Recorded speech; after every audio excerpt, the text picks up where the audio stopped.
صفحہ نمبر 8 نکال لیا جی بھائی. الدرس الاول فی حقیقت الایمان، کہتے ہیں کہ یہ جو پہلا جو درس ہے وہ ایمان کی حقیقت کے بارے میں ہے. جی پین نہیں ہے میرے پاس، پین ان کو عاصم بھائی کو دے دیں.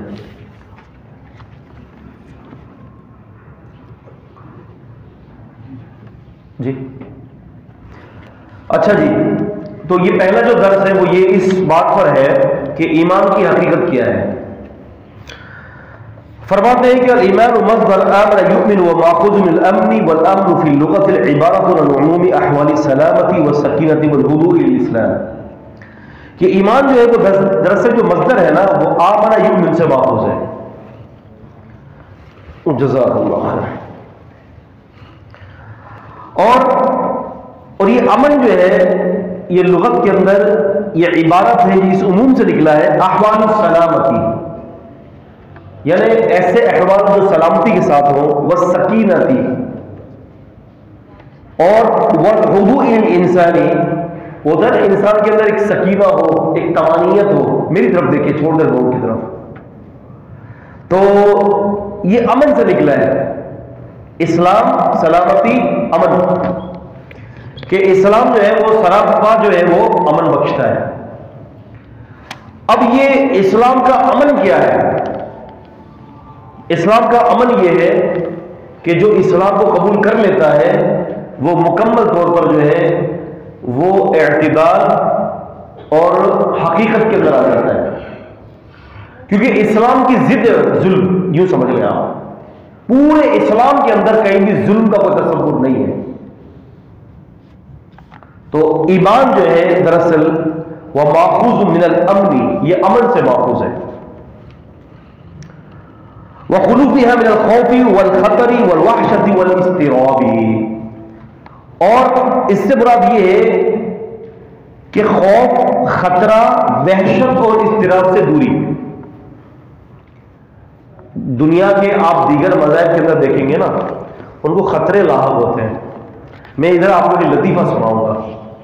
کیا سناؤں گا؟ لطیفہ.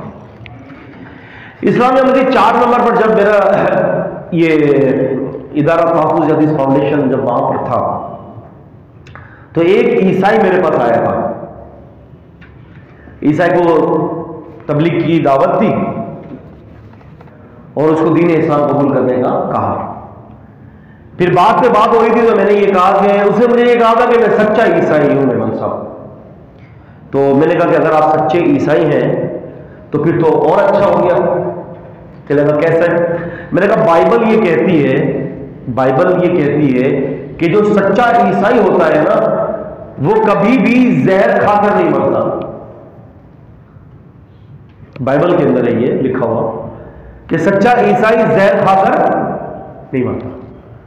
تو اتفاق ہے کہ میری جہاں ہمارا جو یہ فاؤنڈیشن تھا اس کے باہر پنساری کی دکان تھی. مفتی عبداللطیف ارشد رحمہ اللہ کے بیٹے جو عبداللہ بھائی ہیں ان کی وہ پنساری کی دکان تھی. تو میں نے لڑکے کو کہا، میں نے کہا یار باہر جاؤ اور نا وہ زہر کی بوتل لے آؤ.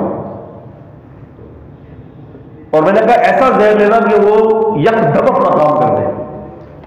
اس بندے نے کہا کہ کیوں منگوا رہے ہیں؟ میں نے کہا تم نے کہا کہ تم پکے مومن ہو اور بائبل کی عبارت ہے کہ مومن عیسائی زہر کھا کر نہیں مرتا. تو میں نے کہا میں چیک کرنا چاہتا ہوں آپ کے ایمان کو بھی اور بائبل کی عبارت کو بھی. تو وہ کہنے لگا نہیں، یہ تو اس سے مراد یہ تھوڑی ملے گا. لیکن بائبل کے اس فکرے کی مراد یہی ہے کہ آپ عیسائی کو زہر پلاؤ گے، اگر وہ مومن کا دعویٰ کر لے گا تو مرے گا نہیں. میں نے کہا آپ کو ایمان ہے نا، یقین ہے نا بائبل پر؟ ہاں جی. میں نے کہا ابھی چیک کر لیں. میں نے کہا لے آؤ. اب وہ ہوا یہ تھا کہ بڑا پریشان ہو گیا. یقین مانے پسینے چھوٹ پڑے اس کو. اس نے کہا کہ میرے چھوٹے چھوٹے بچے ہیں میمن صاحب. میں نے کہا مجھ سے کیوں بول رہے ہو؟ بائبل کو پتا ہونا چاہیے چھوٹے چھوٹے بچے ہیں تمہارے، مجھ سے کیوں پوچھ رہے ہو بھائی؟ میں نے تھوڑی بولا یہ. اور میں نے کہا جب تم اب اسلام کی طرف آتے ہو تو اللہ تعالیٰ نے فرمایا کہ وَلَا تُلْقُوا بِأَيْدِيكُمْ إِلَى التَّهْلُكَةِ، اپنے آپ کو اپنے ہاتھوں سے ہلاکت کی طرف مت ڈالو.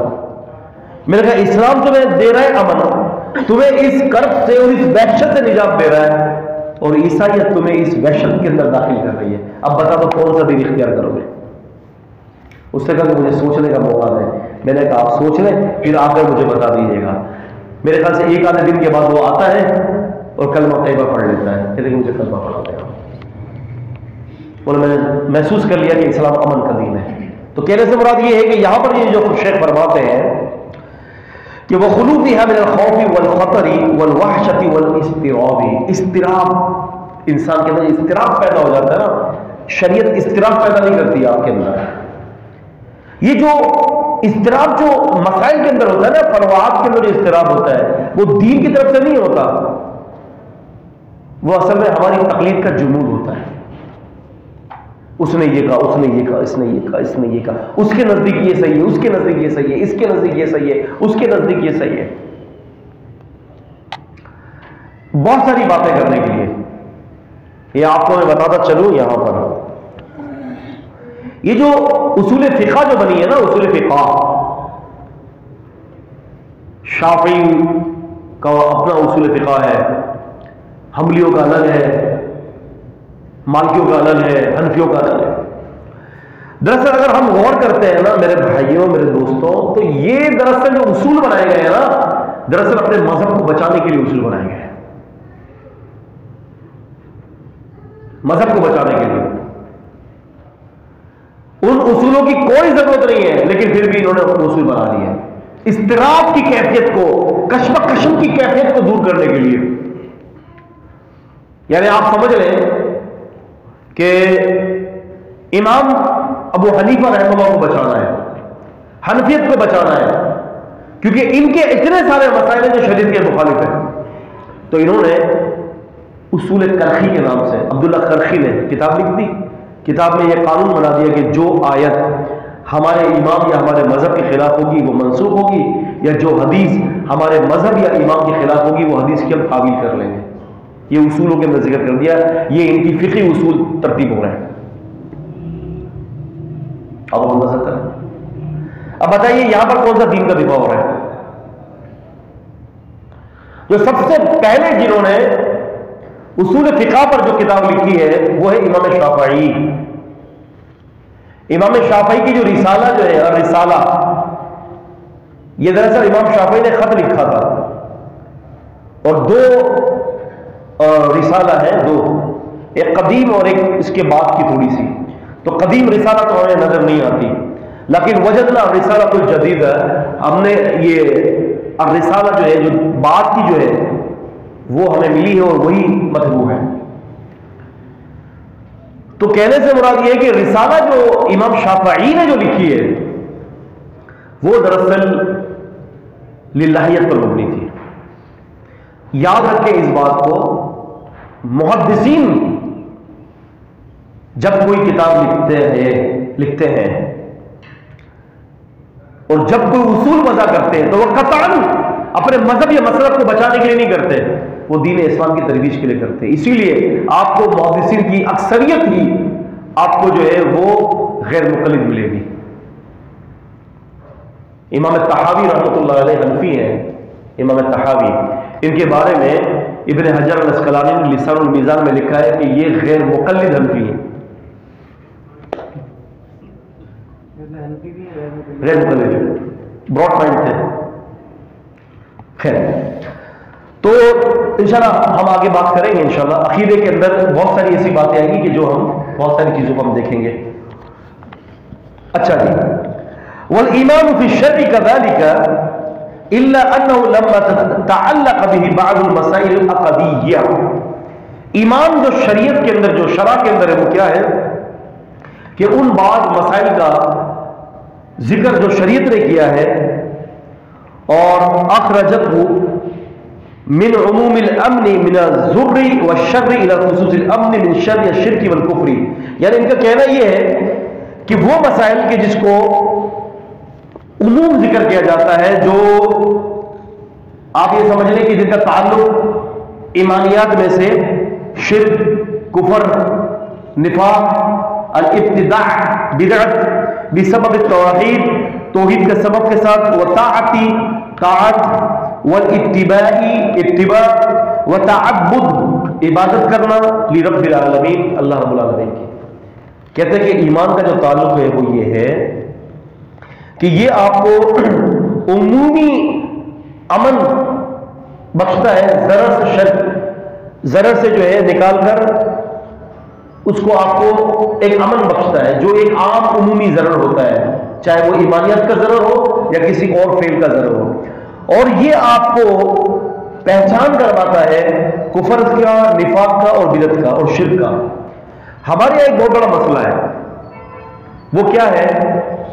اگر کوئی شخص بدعت کرتا ہے نا تو ہم اس کو جو ہے وہ مشرک کہہ دیتے ہیں. میں یہاں پر ایک کچھ چیزیں آپ کو بتاؤں گا. قاضی صاحب مار کر رہا ہوں، لیجیے جی. عید الاضحیٰ کے دن جانور آ گیا، کسائی نہیں آیا، اب کسائی کو ڈھونڈتے پھرتے رہے. اللہ اکبر. خیر، تو آپ یوں سمجھ لیجئے کہ مختلف قسم کی کیٹیگریز ہیں. ہمارے یہاں مسئلہ یہ ہوتا ہے کہ اگر کوئی شخص بدعت کرتا ہے تو اس کو کہتے ہیں کہ یہ مشرک ہے. ہمارے یہاں اگر کوئی شرک کرتا ہے تو ہم کہتے ہیں کہ یہ بدعتی ہے. الگ الگ کیٹیگری ہے. کبیرہ گناہ، صغیرہ گناہ، شرک کرنا، کفر کرنا، بدعت کرنا اور ارتداد کرنا، یہ ساری مختلف اور ڈفرینٹ کیٹیگریز ہیں. ان تمام چیزوں کا علم موٹی موٹی باتوں کے ساتھ ہمیں اس کتاب کے اندر ملے گا. آپ سمجھ رہے ہیں؟ اچھا، جب عید الاضحیٰ کا وقت نکل جائے گا پھر آئے گی. اچھا جی، تو فرماتے ہیں کہ من الشر شرکی، شرک کے شر سے. شرک کیا ہے؟ شریک بنانا. شرک کیا ہے؟ شریک بنانا، اللہ تعالیٰ کا پارٹنر بنانا. موسیٰ علیہ السلام نے اللہ سے دعا کی تھی ہارون علیہ السلام کے لیے اور فرمایا تھا کہ وَشْرِكْهُ فِي أَمْرِي، اللہ اس کو شریک بنا دے میرا اس کام میں. کس کام میں؟ فرعون کے پاس جانا ہے، تبلیغ کرنی ہے، تو شریک بنا دے. تو شرک سے مطلب ایک کام کے دو کرنے والے. یاد رکھیں، ہم یہ ہمارے یہاں جو مشرکین کا جو عقیدہ ہے نا وہ یہ ہے کہ اللہ تعالیٰ تو دیتے ہیں لیکن وہ بھی دیتا ہے. ایک کام کے دو کرنے والے. ٹھیک ہے. والکفری، کفر طرح سے لکھ رہا ہے کفر یکفر، کفر کہتے ہیں انکار کرنے کو یا چھپانے کو. انکار کرنا یا چھپانا. جزاک اللہ خیر. انکار کرنا کیا ہے؟ ایمانیات کی حقیقتوں کو انکار کرنا، جس کو ہم پڑھ رہے ہیں. ایمانیات کی حقیقتوں کا انکار کرنا جس کو ہم پڑھ رہے ہیں. والکفری، انکار کرنا. والنفاقی، انکار کرنا کیا؟ ایمانیات کا انکار کر دینا. اللہ تعالیٰ کی جو ہے وہ ربوبیت کا انکار کرنا، اس کے وجود کا انکار کرنا، اس کی الوہیت کا انکار کرنا، اس کے اسماء و صفات کا، ناموں کا انکار کرنا، اللہ تعالیٰ کی صفتوں کا انکار کرنا، مرنے کے بعد دوبارہ اٹھنے کا انکار کرنا. یعنی جو اللہ تعالیٰ نے حقیقت ایمانیات میں شامل کیے ہیں اس میں سے کسی ایک بات کا انکار، اللہ اور اس کے رسول صلی اللہ علیہ وسلم کی کسی ایک بات کا انکار، وہ آپ کو کفر تک لے جائے گی. کیا سمجھے؟ والنفاق، منافقت.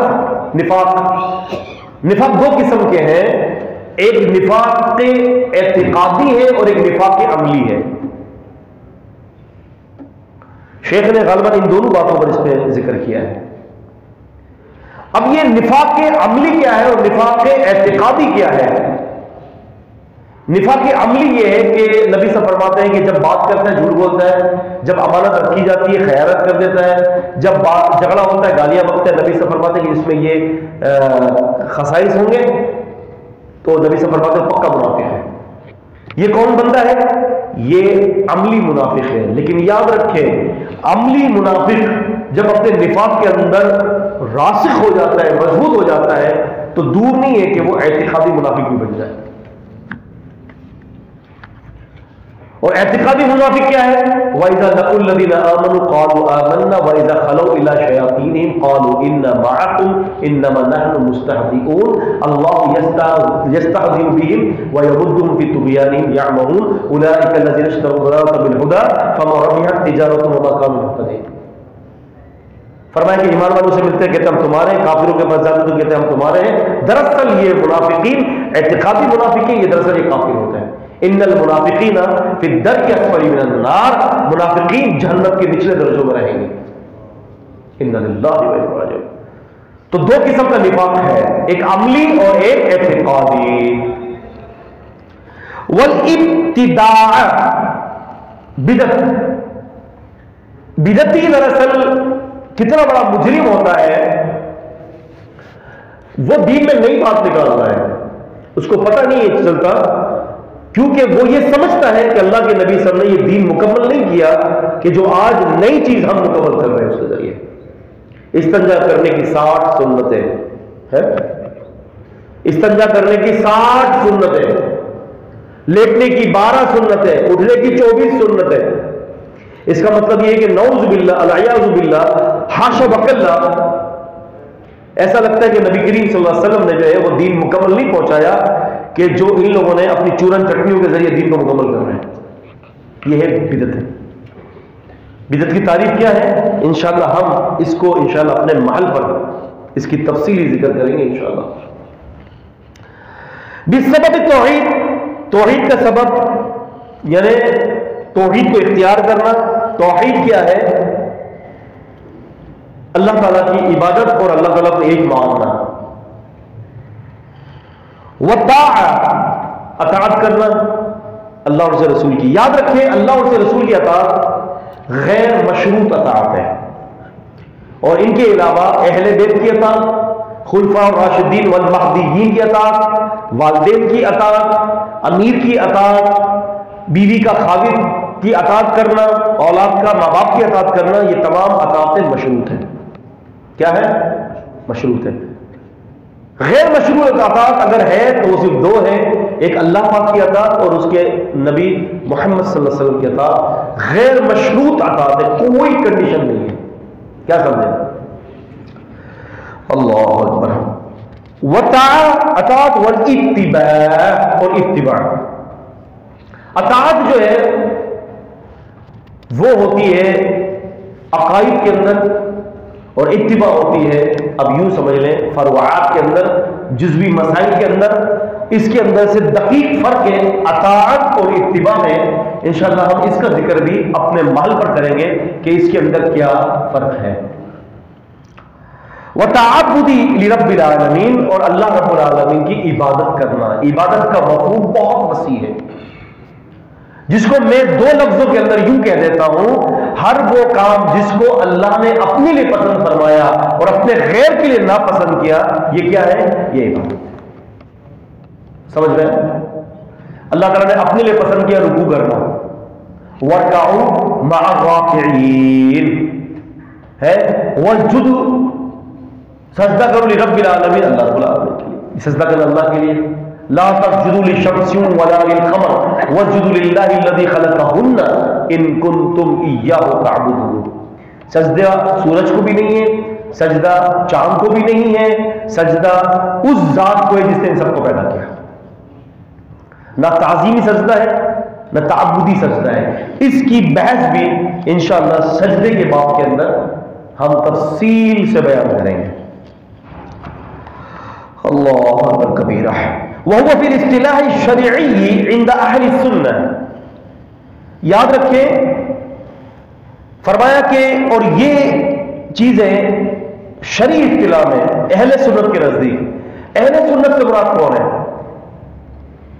اہل سنت دراصل روافض، شیعہ، قدریہ، جہمیہ، معتزلیہ اور ان کے خلاف جو صحیح صحابہ کرام کے پیش کیے والے جو نظریات اور عقیدے پر جو مشتمل جو جماعت ہے، اس کو کہا جاتا ہے اہل السنہ والجماعہ. تو جب بھی یاد رکھیں کہ بات ہوگی عند اہل السنہ، اہل السنہ کی بات ہوگی، تو یاد رکھے اہل السنہ اور اہل الحدیث ہما لفظان مترادفان، یہ دونوں لفظ مترادف ہیں، اس میں فرق نہیں ہے۔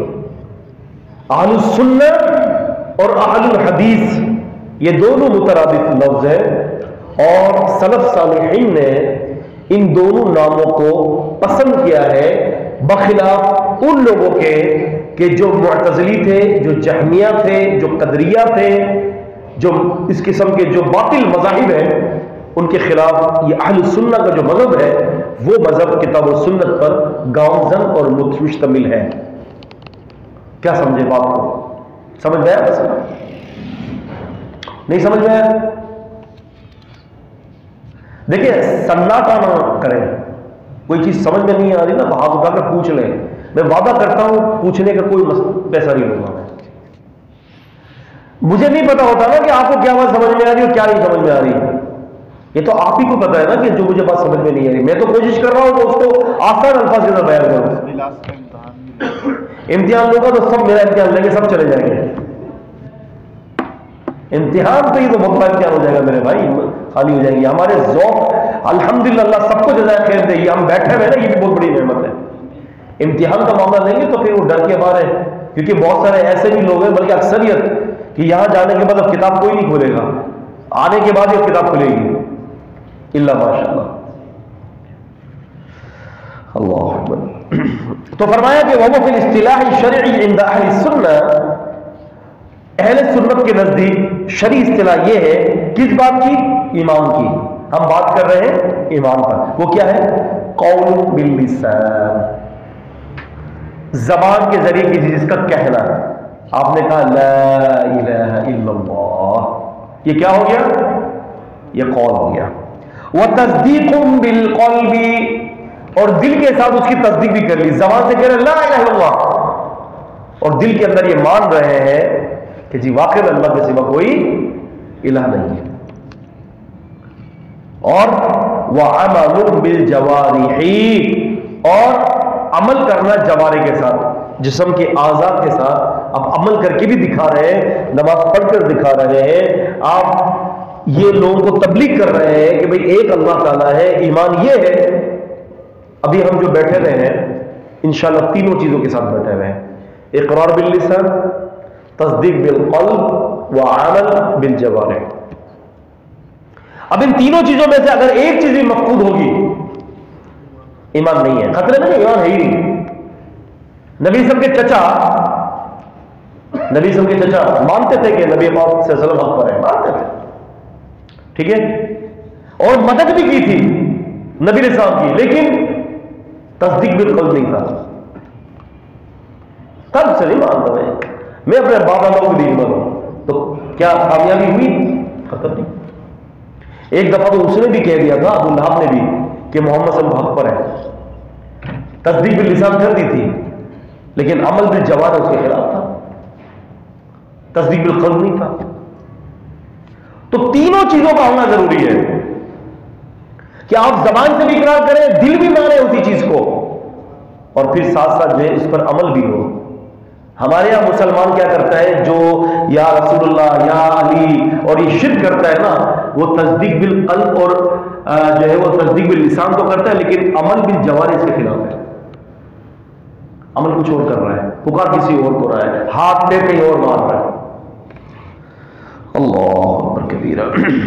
تو الحمدللہ آج ہم نے یہاں تک پڑھا وہ تصدیق بالقلب وعمل بالجوارح۔ اب اس کی تفصیل انشاءاللہ تعالی اگلے ہفتے کے اندر ہم لیں گے کہ والمراد قول باللسان هو النطق بشہادتین، شہادت اللہ الہ الا اللہ و شہادت ان محمد رسول اللہ صلی اللہ علیہ وسلم۔ اللہ تعالیٰ سے دعا ہے اللہ تعالیٰ آنا قبول فرمائے، جمع ہونا قبول فرمائے، اللہ تعالیٰ ہمیں اس کتاب کو بھی، اصول الاعتقاد کو بھی مکمل کرنے کی توفیق عطا فرمائے۔ دیکھیں عزیز دوستوں، دیکھیں اس بات کو پھر سن لیں، پھر سمجھ لیں، اللہ کی عزت اور کبریائی کی قسم کھا کے کہہ رہا ہوں، اتنا فتنے کا دور ہے، اتنا فتنے کا دور ہے، کچھ پتہ نہیں ہے کب خبیث دجال آ جائے باہر۔ اس سے بچنے کے لیے عقیدہ پڑھنا سب پر فرض ہے، خود بھی یہاں پڑھیں میں پتہ ہے کیا کہتا ہوں، کیوں کہتا ہوں آپ کو لکھا کریں دوستوں، آپ خود لکھیں گے نا یہاں پر تو اپنے گھر والوں کو بھی پڑھا سکتے ہیں آپ۔ ہمارے گھر والے محروم رہتے ہیں، ہم پڑھنے کے لیے آ جاتے ہیں، بیویاں محروم، ان کے پلے کچھ بھی نہیں ہے، ان کو بھی تو دینا، ان کو بھی تو سکھائیں۔ بلکہ میں تو جان محمد بھائی سے بات کروں گا انشاءاللہ کہ خواتین کا بھی کوئی اس طرف بندوبست ہو جائے، آپ کے چہرے اس طرف ہو، خواتین ادھر بیٹھ جائیں، خواتین بھی مستفید ہو جائیں۔ بہت ساری ایسی خواتین آنا چاہتی ہیں لیکن ہم نے 6 سال سے کوئی اجازت نہیں دی۔ اب میں بات کرتا ہوں، اللہ کر کے کوئی ایسی ہو تو جس کو خواتین کو لانا چاہتے ہیں لے آئے، بالکل انشاءاللہ اللہ پاک ان کو بھی ہدایت دے دے گا، ہے وہ پیچھے پردے میں بیٹھ جائے انشاءاللہ، کوئی مسئلہ نہیں ہے۔ اور امید کرتا ہوں جان محمد بھائی ہماری اس میں انشاءاللہ مدد کریں گے۔ کلاس کے بعد ایک چھوٹا سا ہم ان کے لیے چادر یا لگا دیں گے، بہت ساری خواتین، ایک ہی چادر لگے گی بہت ہے، خواتین اس طرف ہو جائے گی، آواز تو جا ہی رہی ہے ابھی۔ اللہ اکبر، اللہ الحفیظ، اللہ تعالیٰ قبول فرمائے۔ باقی اس کتاب کے حوالے سے کوئی مشورہ ہو تو مجھے دے دیجیے گا۔